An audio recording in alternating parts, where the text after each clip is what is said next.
frecuencia en la cabeza del oyente. Hola cariños, bienvenidos a todos al primer podcast da Escola Aquarela. Olá, bem-vindo a todos. Esse é o nosso primeiro podcast da Escola Aquarela, localizada em Paulista, Pernambuco. E a gente está iniciando um projeto com os alunos do primeiro ano do ensino médio. E a gente vai debater um pouco sobre alguns temas que estão em altas, falando sobre a língua espanhola em si, já que é o intuito do projeto, que ele é orientado pelo professor Igor Bernardo, esse que vos falo, e com os alunos do ensino médio do primeiro ano. Bom, para essa conversa, a gente vai convidar as alunas Samara Raquel e a aluna Sara Cristine, para a gente debater um pouco sobre o tema que está em alta, que seria a economia latino-americana. Então, a gente vai conversar um pouco sobre, e aí eu quero saber um pouco sobre o ponto de vista de vocês, alunas, certo? Sobre esse assunto que, querendo ou não, tá em alta, tá no auge, que é sobre a economia latino-americana. Olá, meninas, tudo bem? Oi! Bom, a gente percebe que a gente está enfrentando, né, alguns conflitos que, de certa forma, atinge a economia de países tanto desenvolvidos, né, e subdesenvolvidos. E aí, por exemplo, a gente tem a guerra, né, da Ucrânia contra a Rússia e vice-versa. A gente tem, por exemplo, uma pandemia, que a gente vem passando por uma pandemia. Então, isso, de certa forma, vai influenciar na economia desses países. Então, assim, eu quero saber de vocês a base econômica, por exemplo, desses países latino-americanos. Qual seria? A base econômica da América... Eita, deixa eu falar primeiro. Ah, eu já falei oi, não foi? Calma, Pode falar. Confundi. Mas tudo bem. A base da economia latino-americana é mais derivada dos commodities, matérias-primas. Essas matérias-primas que sustentam a América Latina ano após ano, década após década, até mesmo no tempo da colonização. Só porque a gente foca na parte agrícola, agropecuária, faz com que a gente não tenha um certo poder econômico como as outras potências mundiais. Isso faz um poder econômico horrível. E a gente vê que a gente, que tem uma certa capacidade de produzir muitas matérias-primas diferentes dos países globais, a gente deveria se destacar nessa parte economicamente, não se ser usado como uma fazenda para os outros países. Isso leva realmente a um grande questionário de que o que deu errado? O que realmente deu errado? Foi a parte da nossa colonização? A colonização da Espanha com as Américas Latinas, ela deu um certo problema, porque ela não foi colonizada do jeito certo e os países dentro da América Latina decidiram virar países independentes, porque a economia já era ruim. Se tornando independente, ela poderia ou piorar ou melhorar.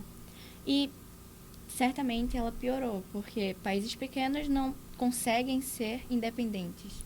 Uhum. Às vezes eles necessitam muito da ajuda de países grandes. Buscar aliados, né? Sim, exato. Eles foram independentes muito, muito diferentes dos outros. Eles não conseguiram ter aquele já abraço econômico como estava tendo. A Espanha, ao colonizar, ela não centralizou o poder como Portugal fez no Brasil, que criou os estados. A gente teve essa separação de estados. Mas eles ficaram realmente muito confusos na parte terrena. A Argentina pensou que o território era dele, mas a metade era do Chile. E aí eles ficaram confusos assim, falamos, vamos declarar independência para isso. E a Espanha realmente nem estava ligando. Isso também tem afeto à sua economia. Pô, eles não têm nada do que fazer, então vamos fazer o que todo mundo está querendo, alimento. Vamos focar nessa parte agropecuária. E foi isso mesmo que fez com que a gente esteja também uma industrialização muito fraca. A gente se tornou muito independente de países grandes para essas coisas, entendeu? Ter exportação, matéria-prima.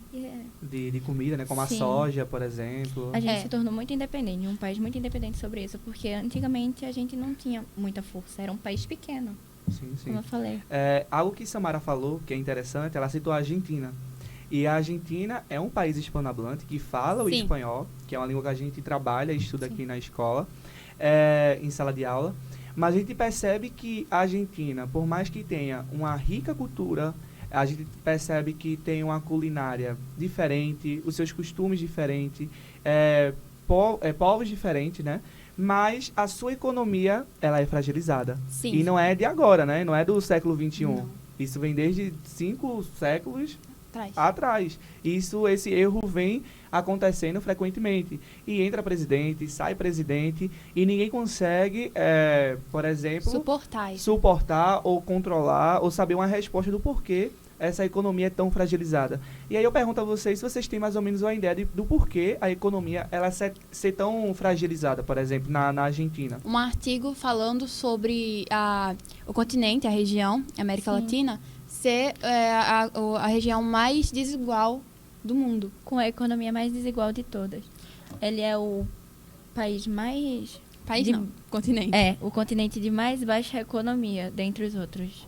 Isso é muito triste. Você vê um continente muito grande e a gente não consegue, mandar ver como os outros. Unificar isso, né? O Brasil, a Argentina são grandes países e conseguem perder para pequenos países. A gente deveria ter um avanço melhor. Isso também dá base à corrupção, que realmente tem esse fato corrupto, porque a gente veio de linhagens que nem sempre foram de boa fé, né? A gente nem sempre teve... A gente percebe que a política em si, ela também pode atrapalhar a economia do país. Muito. Ainda mais essa questão de partido, né? Direita, esquerda. É o que está acontecendo recentemente com a Argentina. Não está tendo esse controle de esquerda ou direita. Está tendo muito conflito diariamente, greves, cheio de greve. E a gente vê que, a Argentina, um país legal, um país que fala espanhol, a língua espanhola, deveria ser exemplo para os outros países de língua espanhola colonizados pela Espanha. Porque é um país grande, é um país que tem uma cultura linda, é um país que deveria ter reconhecimento muito. Exatamente. Mas por conta dessa condição aí, não dá. Além da economia baixa, o problema também que tem é que tem muito racismo, tem muita xenofobia. E por causa disso, não tem muita vaga de emprego, de trabalho para as pessoas. Por se tratar de um país latino-americano, né? Sim, porque assim, o racismo, ele não dá igualdade, não é? Ele não deixa a pessoa... Desigualdade racial. Sim, ele não dá igualdade, ele não dá emprego, não dá nada. Aí a economia baixa. Aí, junto com a xenofobia, tanto é que existem muitos casos de xenofobia, por exemplo, isso é um exemplo, tá? Nos Estados Unidos, Exato. A gente tem essa questão de você é apenas um latino, eu não quero saber de onde você vem, do que você faz, a língua que você fala, você é latino. Então, isso já faz com que... a desigualdade ela seja maior. Exatamente, e cria uma imagem ruim da gente, nos países latino-americanos, não só tem país que fala em espanhol, tem o Brasil, a gente fala português. E aí meio que eles acabam generalizando que, falam em espanhol. Veio do México, veio se abrigar aqui, a gente pulou a fronteira, a gente não veio aqui com nossa carteira assinada, a gente não veio aqui com nossos passaportes fiéis. A gente sempre tem esse preconceito, vindo da América Latina, principalmente. A gente é considerado dançadores de samba e tango... burros. Isso, meio que cria um estereótipo, desses muito países, forte. né? A Argentina é só tango. O Brasil é só carnaval. O Brasil é só mato. É só carnaval, é só Amazonas, né? Isso não, é gente, a gente não é só isso. A gente tem muito mais para oferecer. Então, a gente tem, por exemplo, a Argentina, aqui não é só tango, certo? A gente tem o costume, a gente tem uma língua que ela é falada por 21 países, que é o espanhol. A gente tem, por exemplo, uma culinária que ela é rica. A gente tem uma língua que ela tem diferentes dialetos, assim como, por exemplo, a língua portuguesa tem os nossos dialetos, a língua espanhola também tem. Então, assim, o espanhol que é falado na Argentina não é o mesmo que é falado no México. Tem essa diferença regional. Tem essa diferença de país, de região. Então, isso também é rico, certo? Sim. Isso realmente atrapalha também na parte econômica. Porque eu vou investir num país que deve ser pobre, que fala essa língua tosca. Que não tem nada, eles acham que a tem gente nada para oferecer. Sem não nada. Eles também têm oferecer, esse né? risco, dá pra Não entender. temos uma economia boa para eles poderem Usufruir. Investir, né? Usufruir. E também, a gente não pode nem culpar todos, porque qual investidor ia escolher um país que sempre está em decaída? Qual investidor que ia querer um país que pode subir a qualquer momento, mas sempre cai? Como a Argentina. Exato. A gente percebe que a economia da Argentina, ela passa de 50% em 2022. Então, assim, sua economia, a inflação, ela vem cada vez piorando, né? Cerca de 5 décadas aí, a gente não tem uma melhoria. Então, o que é que precisa ser feito? O que poderíamos, por exemplo, melhorar para que esse continente possa ser mais estável, por exemplo? Com certeza, a troca de presidentes E também uma Uma boa política, uma né? boa política, com certeza. A corrupção não vai ser tirada imediatamente. A pessoa, quando fala o que a gente podia fazer para deixar esse continente perfeito. Primeiro, não é da noite pro dia, infelizmente. A gente tem muito tempo para tirar todo esse podre que tem no nosso continente.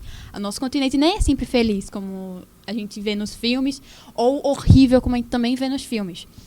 O nosso continente em Somos si... de jeito mediano. A assim, gente pra é um falar. pouco mediano, um pouco, comparado Um pouco.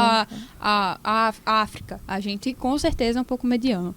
Também, quando a gente fala que o que a gente pode fazer para melhorar, a gente primeiro tem que olhar para nós mesmos, olhar para os outros países.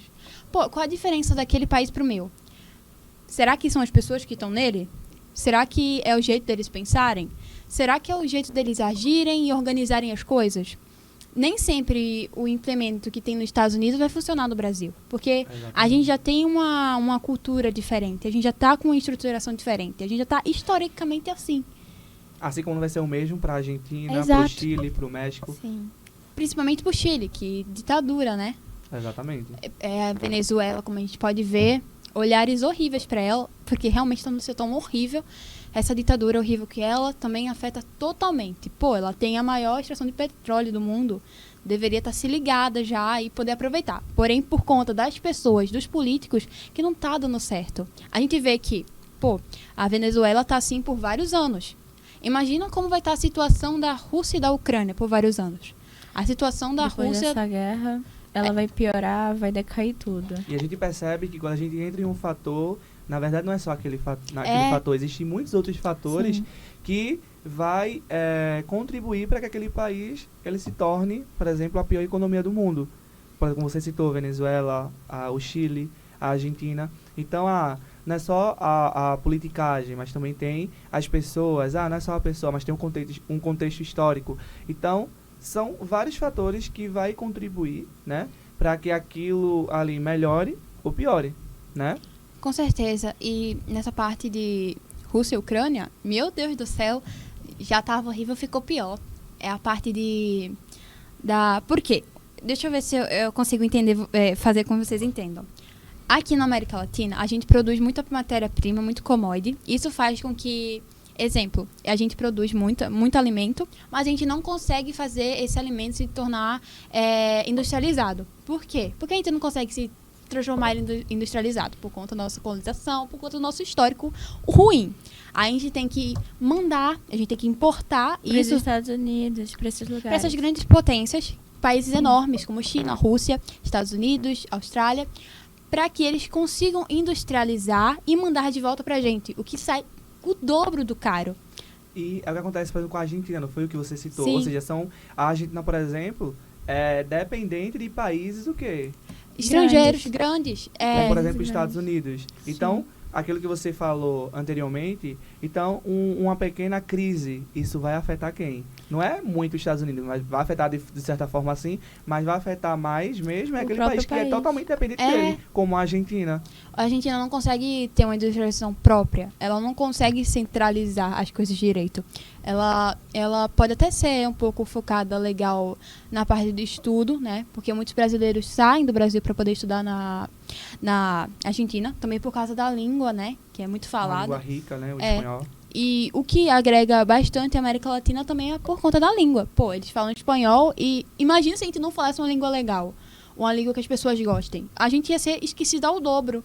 Graças a essa língua espanhola, a língua portuguesa, a gente consegue ter essa mais atenção. Porque os nossos pais colonizadores conseguiram transformar a gente um pouco mais interessante por causa da nossa língua. O espanhol, principalmente, pô, ele quase, se não fosse o Brasil e a Guiana e a Guiana Francesa, a gente nem ia ser lembrado direito. A colonização pode ser foi muito errada, mas foi muito eficiente a língua deles para a gente conseguir até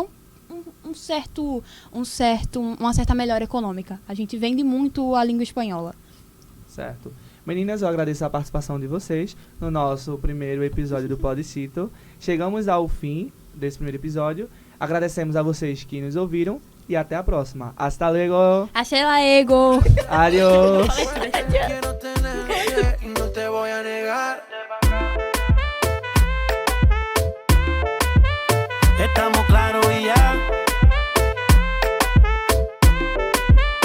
no te lo voy a negar. Estamos claros